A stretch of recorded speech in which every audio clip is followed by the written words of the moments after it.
सोचिए, भारत का पहला महान साम्राज्य मौर्य साम्राज्य अब बिखर रहा है। सदियों की एकता के बाद एक बहुत बड़ा पावर वैक्यूम बन गया है। अब सवाल ये था कि इसकी जगह कौन लेगा। आज हम मौर्यों के बाद के भारत की इसी उथल-पुथल भरी कहानी को जानेंगे। एक ऐसा दौर जहां राजवंश रातों रात बनते बिगड़ते थे और नए-नए विचार पूरे उपमहाद्वीप में फैल रहे थे। लेकिन ये कहानी सिर्फ राजाओं और लड़ाइयों की नहीं है। ये कहानी है विचारों की, विश्वासों की और इनोवेशंस की। ये समझने की कहानी है कि जब एक महान साम्राज्य गिरता है तो उसके बाद एक सभ्यता खुद को फिर से कैसे परिभाषित करती है। तो चलिए इस रोमांचक सफर पर आगे बढ़ते हैं। देखिए, साम्राज्य सिर्फ तलवारों से नहीं बनते, वो विचारों से भी बनते हैं। और मौर्यों के बाद के भारत में सबसे शक्तिशाली विचारों में से एक आ रहा था जैन धर्म से। एक बहुत ही प्राचीन दर्शन जो उस युग की आत्मा को गहराई से छू रहा था। जैन दर्शन के केंद्र में है ये 5 महाव्रत: सत्य, अहिंसा, चोरी न करना और संपत्ति का मोह न रखना। ये सिद्धांत तो सदियों से थे, लेकिन जो 24वें तीर्थंकर थे महावीर स्वामी, उन्होंने 5वां व्रत जोड़ा, ब्रह्मचर्य। ये सिर्फ नियम नहीं थे, ये सेल्फ डिसिप्लिन और एक नैतिक जीवन जीने का एक क्रांतिकारी तरीका था जिसका समाज पर बहुत गहरा असर पड़ा। ये जो शिक्षाएं थी, ये 24 तीर्थंकरों मतलब आध्यात्मिक गुरुओं की एक लंबी परंपरा से हम तक पहुंची। पहले तीर्थंकर थे ऋषभदेव, लेकिन 24वें और अंतिम थे महावीर स्वामी, जिनका प्रतीक है सिंह, और उन्होंने ही जैन धर्म को वो रूप दिया जिसे हम आज जानते हैं। तो एक तरफ जहां जैन धर्म जैसे विचार लोगों के मन को एक नई दिशा दे रहे थे, वहीं भारत का राजनीतिक मंच एक बहुत बड़े नाटक का गवाह बन रहा था। 185 ईसा पूर्व में आखिरी मौर्य सम्राट बृहद्रथ की हत्या उसी के सेनापति में कर दी, और बस एक झटके में पाटलिपुत्र का सिंहासन खाली था और भारत सत्ता के लिए खतरनाक खेल में उलझ गया। और इसके बाद जो हुआ वो सच में सत्ता का एक बवंडर था। बृहद्रथ का हत्यारा पुष्यमित्र शुंग वंश की स्थापना करता है, लेकिन उसकी पकड़ भी कमजोर थी।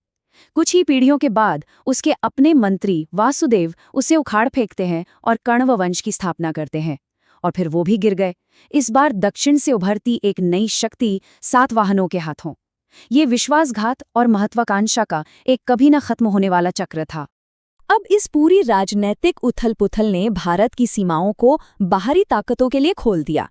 शक और पहलव जैसे समूह आए, लेकिन ये कुषाण थे जो मध्य एशिया से आए एक बहुत शक्तिशाली समूह थे, जिन्होंने इतिहास का रुख ही बदल दिया और उत्तर भारत में एक विशाल मल्टीकल्चरल साम्राज्य बनाया। कुषाण चीन की सीमाओं से आए थे। उनके सबसे महान शासक कनिष्क पेशावर और मथुरा से शासन करते थे, लेकिन उनकी असली ताकत उनकी फौजी ताकत नहीं बल्कि उनकी आर्थिक समझ थी।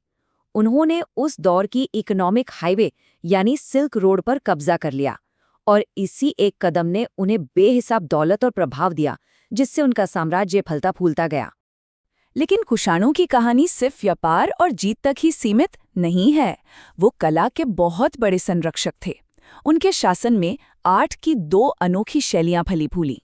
एक थी गंधार शैली, जिस पर यूनानी रोमन प्रभाव था, और दूसरी थी मथुरा शैली, जो पूरी तरह से स्वदेशी थी। उन्होंने ही बुद्ध को मानवीय रूप में चित्रित करने की कला को जन्म दिया, जिसने एशियाई कला को हमेशा के लिए बदल दिया। और जैसे ही कुषाणों की शक्ति कमजोर पड़ने लगी, भारत एक सुनहरे दौर की दहलीज पर खड़ा था। एक ऐसा दौर जिसे बाद में स्वर्ण युग कहा जाने लगा। ये गुप्त साम्राज्य का समय था, स्थिरता, समृद्धि और ऐसी सांस्कृतिक उपलब्धियों का दौर जो आज भी हमें हैरान करती हैं। गुप्त शासकों की लिस्ट में कई सितारे थे। समुद्रगुप्त एक ऐसा योद्धा जिसे भारत का नेपोलियन कहा जाता था, लेकिन साथ ही वो एक बेहतरीन कवि भी था, जिसे कविराज के नाम से जाना जाता था। उनके बेटे चंद्रगुप्त द्वितीय विक्रमादित्य ने कला और साहित्य को नई ऊंचाइयों पर पहुंचाया, और उन्हीं के दौर में चीनी यात्री फाहियान भारत आया, जिसने यहाँ की समृद्धि के बारे में बहुत कुछ लिखा। और फिर थे कुमारगुप्त प्रथम, जिन्होंने इतिहास की सबसे बड़ी बौद्धिक विरासतों में से एक की नींव रखी, नालंदा विश्वविद्यालय। जरा चंद्रगुप्त द्वितीय की दरबार की कल्पना कीजिए। वो सिर्फ एक शाही दरबार नहीं था, बल्कि उस दौर के सबसे ब्रिलियंट माइंड्स का एक जमावड़ा था। उन्हें नवरत्न या 9 रत्न कहा जाता था। कवि, वैज्ञानिक, कलाकार सब एक जगह। और इन रत्नों में सबसे चमकदार थे महाकवि कालिदास, जिनके नाटक आज भी दुनिया भर में खेले जाते हैं। तो सवाल उठता है, इसे स्वर्णयुग क्यों कहते हैं? क्योंकि ये सिर्फ मिलिट्री पावर के बारे में नहीं था। ये था ह्यूमन जीनियस का एक विस्फोट। इसी युग ने दुनिया को शून्य का कॉन्सेप्ट दिया, जिसने गणित को हमेशा के लिए बदल दिया। खगोल शास्त्री आर्यभट्ट तारों के रहस्यों को सुलझा रहे थे, जबकि कालिदास जैसे कवि मानवीय भावनाओं की गहराइयों को शब्दों में बयां कर रहे थे। ये सच में एक ज्ञान का युग था। गुप्त काल की शायद सबसे स्थायी विरासतों में से एक थी नालंदा। ये सिर्फ एक यूनिवर्सिटी नहीं थी, ये ज्ञान का एक ऐसा प्रकाश स्तंभ था जिसने पूरी दुनिया को अपनी रोशनी दी। इसकी विशालता का अंदाजा लगाना भी मुश्किल है। सोचिए, 7वीं सदी में जब चीनी यात्री ह्वेनसैंग यहाँ आए तो उन्होंने लिखा कि नालंदा में 10,000 से भी ज्यादा छात्र रहते और पढ़ते थे। ये प्राचीन दुनिया का एक विशाल, जीता जागता एकेडमिक शहर था। और देखिए, नालंदा कोई साधारण मठ नहीं था। इसका करिकुलम तो आज भी हमें हैरान कर देता है। हाँ, बौद्ध दर्शन तो पढ़ाया ही जाता था, लेकिन साथ ही खगोल विज्ञान, चिकित्सा, गणित और तर्कशास्त्र भी। ये ज्ञान का ऐसा केंद्र था कि चीन, तिब्बत, कोरिया और उससे भी दूर दूर से छात्र यहाँ ज्ञान की तलाश में खतरनाक यात्राएं करके आते थे। लेकिन इतिहास का एक नियम है, कोई भी साम्राज्य हमेशा के लिए नहीं रहता। गुप्त साम्राज्य का भी पतन हुआ और एक बार फिर राजनीतिक परिदृश्य बदलने लगा। इस बार पूर्वी भारत में एक नई शक्ति का उदय हुआ, पाल वंश। गुप्तों के पतन के बाद पूर्वी भारत में खेओस का माहौल था। फिर लगभग 750 ईस्वी में कुछ बहुत ही अनोखा हुआ।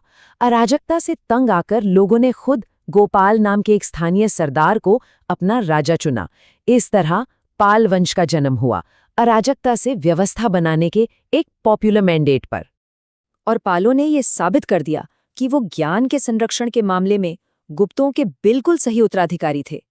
संस्थापक गोपाल ने उदंतपुरी विश्वविद्यालय की स्थापना की। उनके बेटे धर्मपाल इस विरासत को और भी आगे ले गए। उन्होंने विक्रमशिला विश्वविद्यालय और विशाल सोमपुरा महाविहार का निर्माण किया। उन्होंने ज्ञान की उस मशाल को जलाए रखा। तो आज हमने देखा कि कैसे मौर्यों के बाद शुंग, कण्व, कुषाण, गुप्त और पाल जैसे कई राजवंश आए और गए। तलवारों से जीते गए साम्राज्य तो समय के साथ मिट जाते हैं, लेकिन ज्ञान और संस्कृति की जो विरासत नालंदा और विक्रमशिला जैसे केंद्रों ने बनाई, वो आज भी हमें प्रेरणा देती है। तो असली सवाल ये है, असली विरासत क्या है, शक्ति या ज्ञान? इस पर जरूर सोचिएगा।